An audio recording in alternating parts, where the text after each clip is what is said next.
The chase begins. He kept refreshing his phone, waiting for a message that never came. Every scene without a reply felt like a knife, yet he couldn't stop hoping. He told himself they were just busy, that maybe tomorrow things would go back to how they were.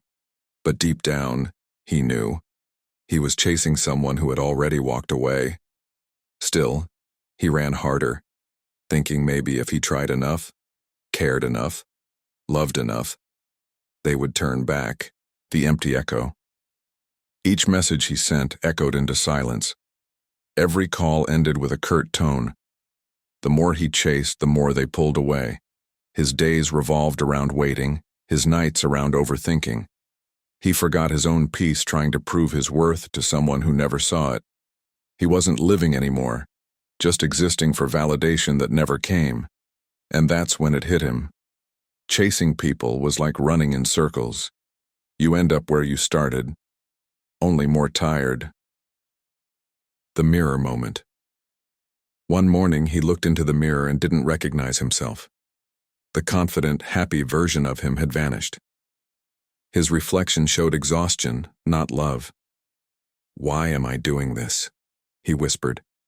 "Why am I begging to stay in someone's life who clearly doesn't care?" That question cut deeper than rejection ever could, because for the first time he realized the problem wasn't that people left. The problem was that he never knew when to stop running after them. The turning point. He decided to stop calling, stop texting, stop chasing. It wasn't easy. His fingers trembled every time he wanted to type, "Hi." But each time he resisted, he felt a strange kind of peace. He was learning that silence could be powerful, that sometimes saying nothing speaks louder than 1,000 messages. Every day he let go a little more, and with every release, the weight on his chest grew lighter. For the first time, he started to breathe. The withdrawal.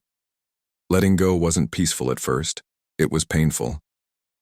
His mind replayed every memory like a movie he couldn't pause. He missed the laughter, the comfort, the illusion of belonging. But he also remembered the pain, the waiting, the endless hope. The memories burned, but he learned to sit with the fire. Pain, he realized, was part of healing. You can't run from it. You walk through it. And when you do, you come out cleaner, stronger, freer. The rebuilding. He started focusing on himself again. Morning walks replaced late-night overthinking. Music replaced constant scrolling. He picked up his forgotten hobbies, met old friends, and slowly remembered what happiness felt like when it didn't depend on someone else. His smile returned, not because someone gave it back, but because he built it again. The more he poured love into himself, the less he needed it from others. And that was his quiet victory. The realization. One evening, while journaling, he wrote a line that would change him forever. Love shouldn't be chased, it should flow. He realized that real connections don't require you to beg, prove, or run after anyone. When people truly care, they stay. When they don't, chasing only pushes them farther. Life is too short to keep knocking on closed doors. Sometimes the strongest thing you can do is walk away without bitterness, without drama, just peace. The return of peace. Days turned into weeks and something beautiful happened. His mind quieted. He no longer waited for notifications to define his mood. The silence that once hurt now felt soothing. His mornings were calm, his nights were restful. He started to understand that peace doesn't come from holding on, it comes from letting go. And the moment he stopped running after others, life began running toward him with new opportunities, new energy, and new people. The test. But one day the person he once chased returned. A casual, "Hey, long time," popped up on his screen. His heart raced.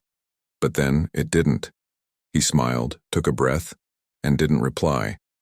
Not out of pride, but clarity. He no longer needed their attention to feel enough. He realized when you heal, you stop seeking closure from others. You give it to yourself. That was the moment he truly understood what strength meant. The shift. He noticed something remarkable. His world didn't fall apart when he stopped chasing people. It actually got better. He started attracting those who valued him effortlessly, who showed up without being asked. The universe, it seemed, rewards those who know their worth. Because once you stop running after the wrong ones, the right ones finally catch up. Life becomes quieter, simpler, yet far more meaningful. The inner power. Letting go taught him power wasn't control, it was acceptance. You can't force people to love you, stay with you, or see your value. You can only be yourself and let life do the rest. Real power is when you can walk away smiling, knowing you gave your best and still chose peace. It's the quiet kind of strength that doesn't shout. It simply stands tall and moves on. The lesson in disguise. He began seeing rejection differently. It wasn't loss, it was redirection. Every no had guided him to something better. Every closed door was protection, not punishment. He realized people don't leave you because you're not enough. They leave because they've already finished their part in your story. And that's okay. Some chapters aren't meant to last forever. Their ending doesn't mean your story is over. It means a better one is about to begin. The rise. He started inspiring others through his calm energy. Friends noticed the change, how peaceful he seemed. "How did you move on?" they asked. He smiled and said, "I stopped chasing people and started chasing peace." It wasn't a quote. It was his truth.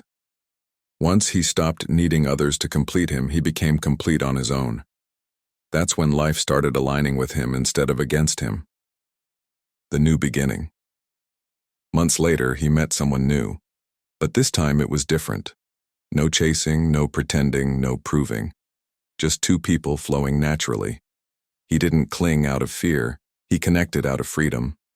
And that's when he realized, love isn't about possession, it's about presence. When you stop chasing, the right ones don't run. They stay because they want to, not because you beg them to.